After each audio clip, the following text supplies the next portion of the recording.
You are now listening to the IELTS podcast. Learn from tutors and ex-examiners who are masters of IELTS preparation. Your host, Ben Worthington. Hello there, IELTS students. In this tutorial, we are going to look at 23 IELTS academic writing task tips. Grab a pen, because this way we're going to make it into a more active learning project, so to speak. And you're more likely to remember and use this advice if you're writing it down. Also, I would just suggest that you save about 3 of these, or you implement 3 of these, master them or utilize them in your next academic task 1 graph description. And then once you've integrated it, then try and use another 3, and so on and so forth. It's just easier than trying to incorporate all of them at the same time, because we can quickly feel overwhelmed. And then it can, depending on your mental state, but it can easily trickle over into kind of like I wouldn't say mild depression, but you can feel overwhelmed. You can feel this is a bit too challenging, and it can be quite hard. It affects your motivation. So this is why I'm saying just try and remember at least 3, or try and utilize 3 in the next description that you write. And then come back to this list, or come back to your notes that you've made. Now then, before we jump into this, let me just tell you who I am. My name's Ben Worthington. I am from England, near Manchester. It's actually a different region. Manchester belongs to Lancashire, and I'm actually from Yorkshire. And if you know about the history of England, you may know that Lancashire and Yorkshire had a famous fight a long time ago, the War of the Roses. And so it could be interpreted as a little bit controversial as saying I'm from near Manchester, when really I should be saying from Yorkshire. Anyway, I say from Manchester because it's just easier to locate in one's mind. Manchester has much more global fame and prestige than Yorkshire. Definitely more prestige than my hometown of Huddersfield. Anyway, I'm from England, and I moved away about 18 years ago, more or less, almost 20 years ago. Started to teach English. Then I quickly specialised in IELTS. And to get better, to become the best at teaching IELTS, I interviewed the best at the time. I interviewed lots of people, not just IELTS experts, not just examiners, but also pronunciation experts, speech therapists, listening experts, grammar experts, all the experts I could find, recorded those interviews, released them as the podcast, and then I integrated what worked. After testing it on my students, I integrated it into our online course of Jump to Band 7, or it's free. And you can find that at IELTSpodcast.com. And this is how I came to specialize in IELTS. And a lot of these tips come from my own experience, from experts, and most of all, though, from just testing them out and seeing what worked and what didn't work, and also writing out a few hundred graph descriptions, which eventually went onto the online resources we've got, into the online sample essays. So without further ado, let's jump into this. First of all, let's just review. IELTS Academic Task 1, you can have a flow chart, a bar chart, a pie chart, a line chart. There's lots of different graphics. You could even have a map to describe. And most of these tips will be useful for any of those challenges, any of those graphics, any of those rubrics, as they're sometimes called, that you may face in the exam. And as you know, you're probably going to spend around 20 minutes on this, because it's worth about 30% of your final result for the writing, and then the other 40 minutes you'll probably spend on IELTS Academic Writing Task 2. So let's jump into this. Number 1, do not use contractions. This is academic writing. We never use contractions in academic writing. This is why sometimes even native English speakers may fail at the IELTS writing task, because although they can write grammatically perfect sentences, and although they may have a very rich vocabulary, it doesn't count for much if you are writing academically. I mean, especially the vocabulary might. However, if you're writing academically, we do need to switch gears, so to speak. We need to upgrade our language and we need to make it more formal. Hence, do not use contractions. Write out the full version. And just the next level, this is what I love, as you may know, when we shift from correcting to improving. But even if you're writing out the full version, try and find a negative verb to replace it. So instead of saying don't use contractions, we would say do not use contractions. And then the next version of that would be omit contractions from your writing. And this just flows a little bit easier. It reads a little bit easier. And then this is next level stuff that really what we focus on when we are giving you feedback with your essay corrections. Number 2, do not list all the data points that you see. I remember when I correct essays, especially academic reports, of the graphic, and every single data point is noted. And this brings me to the next point. This is kind of like a bonus point. But to avoid listing all the points, what we need to do is group the data. And grouping data is a skill in itself that probably needs some practice, especially if you're not from this field. For example, maybe biologists or engineers who are taking the IELTS test may find this a little bit easier because they're used to interpreting scientific data, whereas somebody who, studying cinematography, even native English speakers fail sometimes. Even somebody from the arts, let's say, somebody from the arts could struggle with this because they're not used to interpreting and processing so much data. And it might seem a natural conclusion just to list everything, but that would be a mistake. What you have to do is just start grouping it. So that's a skill.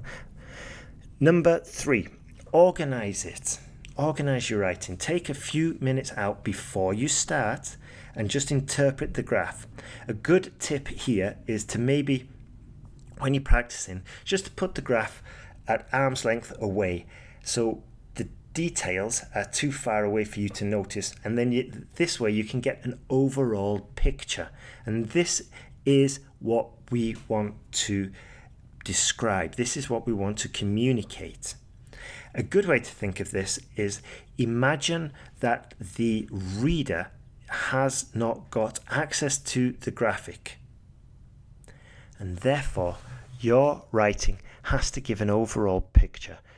They should be able to draw this graph from your description, but not in a detailed way. They should be able to draw, or at least render, an overall picture. So this is why it's so important just to spend those couple of minutes before you jump into it, interpret it, take it in, and get an idea about what is happening. Even say it verbally in your mind. Even say it like, okay, stocks fell at the beginning of the period, then they all dropped except for corn, which rose in the final quarter.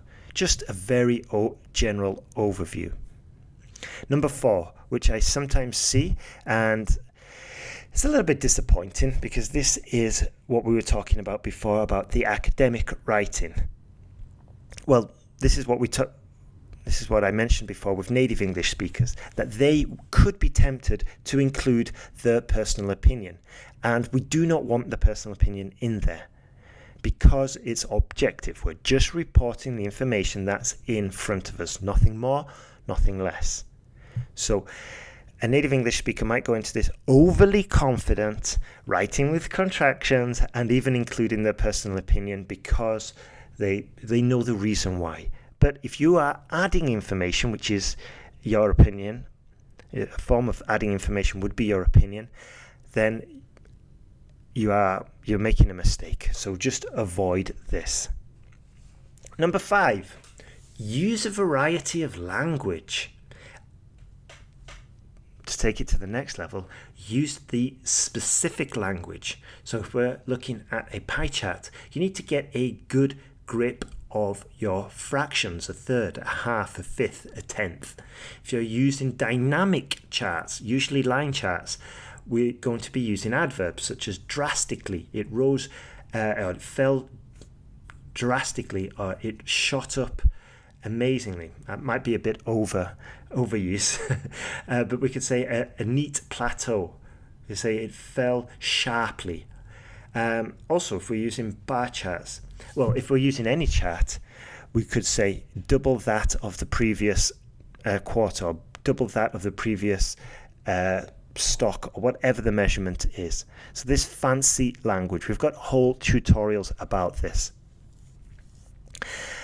Number 6, select the information. This is what I was telling you about before, selecting and grouping. I know so many students struggle with this. We have a specific module all about grouping the information.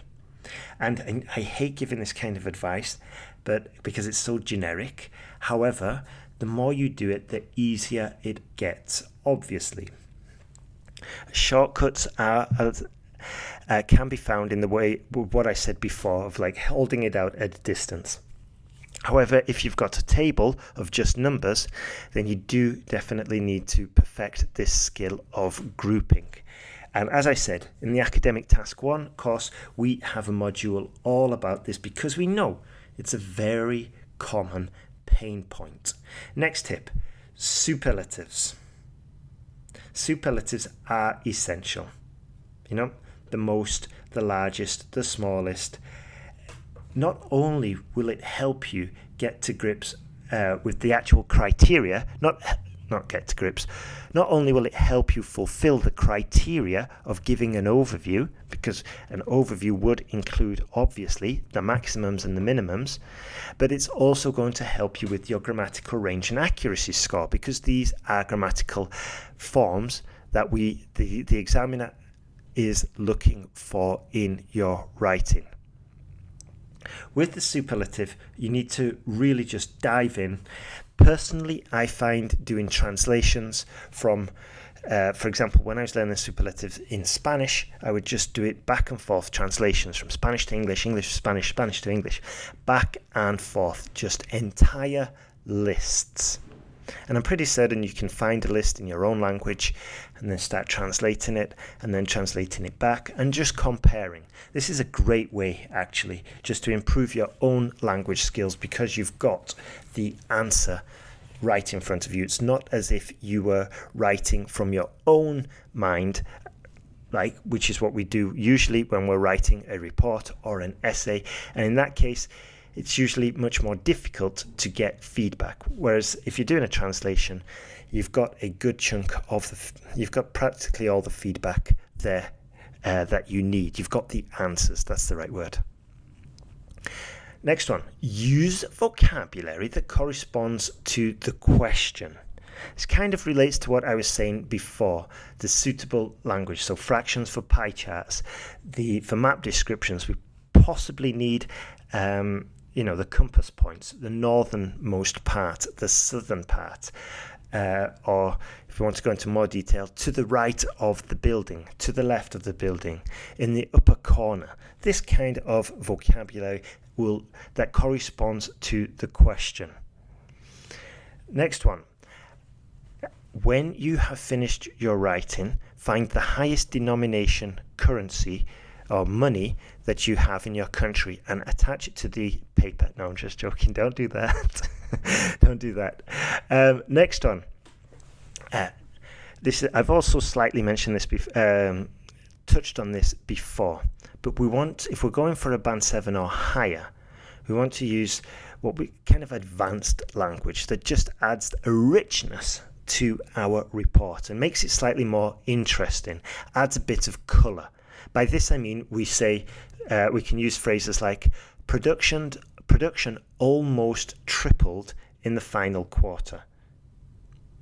Yeah, it sounds so much richer than saying production reached 3,000 in Q3. Yeah, that just sounds so generic. It's almost like a bot wrote it. So if we can say double that of the previous quarter, 5 times as large as the previous month, this kind of language would just enrichen your language, your writing. Practice tests are definitely useful. Not only are you going to find like all the different types of charts that you could face, pie charts, bar charts, line charts, maps, tables, flow diagrams, all of this. But you're going to discover your weaknesses. Now, there is one little point that I want to mention with this while you're doing the practice tests. It's a good idea to get feedback. Now, if you are strapped for cash, so to say, if money is tight at the moment, a cheap way to get some feedback is just to hand in your work for proofreading, and then you're just going to quickly find the errors. And usually you can get that at quite a low rate. If you have the money, and I assume you might have the money because you're paying for the exam, and if you want to actually save money and avoid taking the exam again, then I'd recommend getting feedback. At IELTS Podcast, we've got Daphne, Ellen, and sometimes myself. We are giving feedback on essays. And we're not only going to tell you where the error is, we'll also try and coach you. Not try and coach you, we will coach you, and we will teach you the better way to say it. Not just as in the grammatically correct way, but we will say, okay, this is good, but to improve it, to get that band 7, you need to write it like this. And also, just one more thing with this. The autocorrectors are fine, but they cannot really follow an essay. They cannot really follow a report. So they might be able to tell you grammatically some of the mistakes, but they won't really be able to tell you if it sounds correct. Also, they won't be able to kind of understand the essay as a whole. And obviously, just for example, it's very unlikely they'll be able to spot some repetitions. If you're repeating verbs, repeating sentences, or repeating structures, it might come out grammatically fine, but that's not going to get you to band 7. Next tip. When you are doing your practice tests, just do it in your own time at first. Do not worry about the timer. Be aware of it. Okay, it took me 40 minutes this time, took me 30 minutes, that's fine. Be aware of it, but just get familiar with it. Give yourself a break, You're putting yourself through the IELTS exam. You don't want to make it any harder than it is.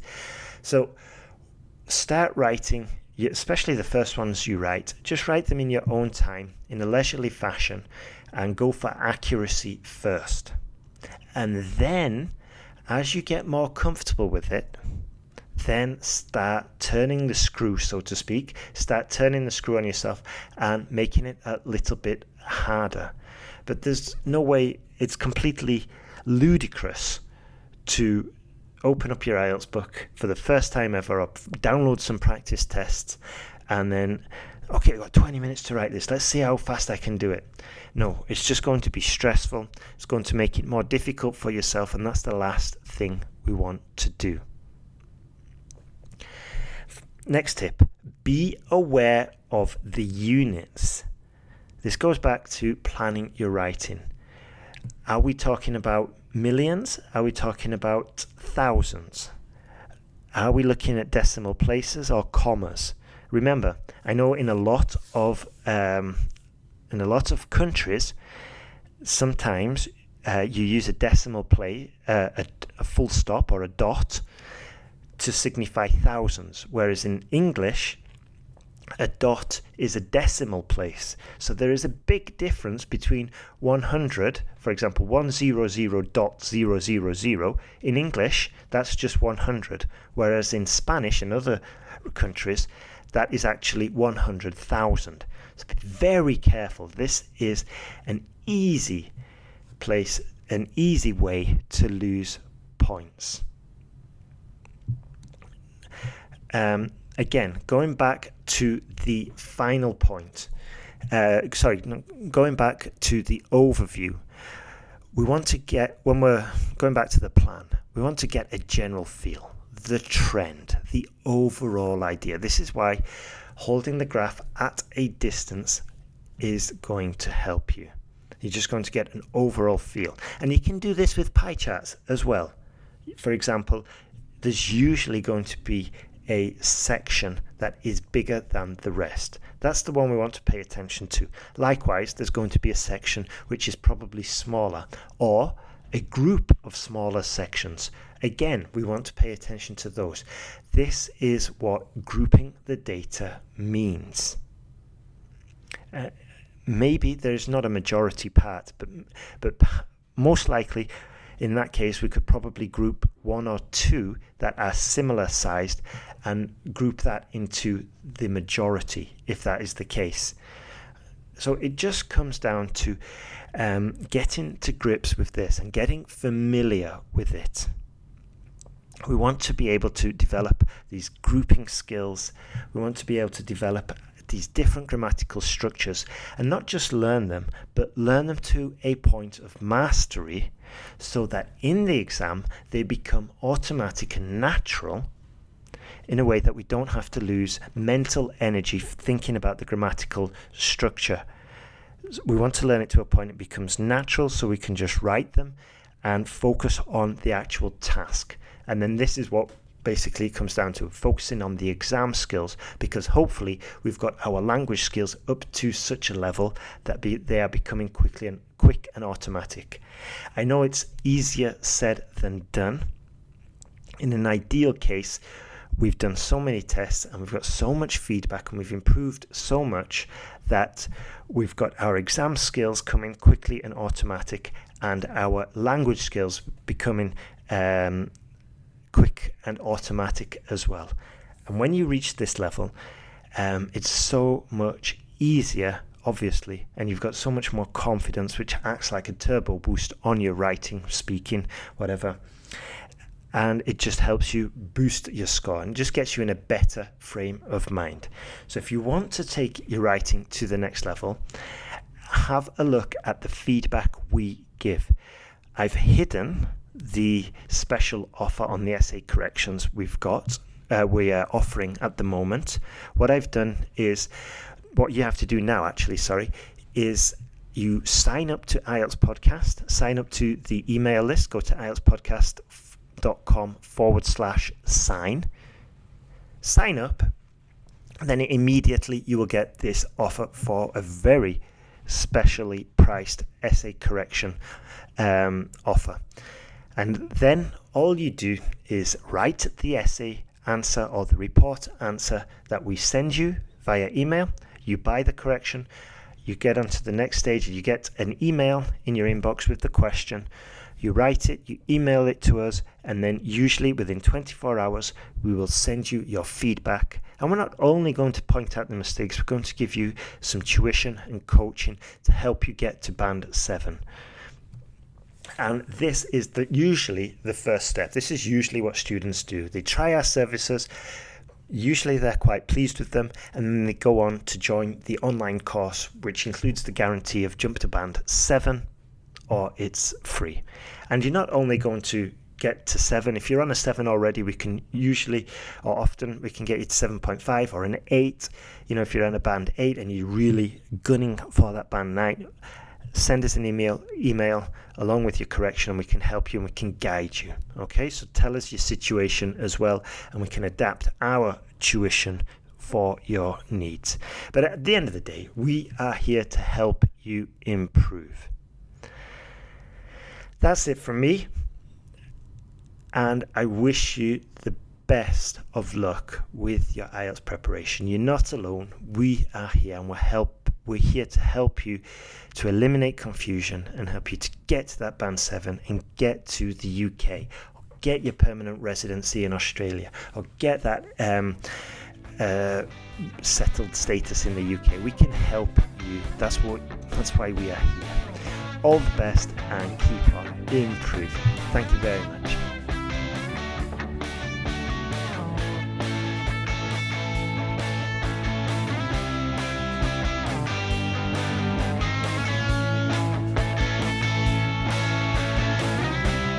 Thanks for listening to IELTSpodcast.com.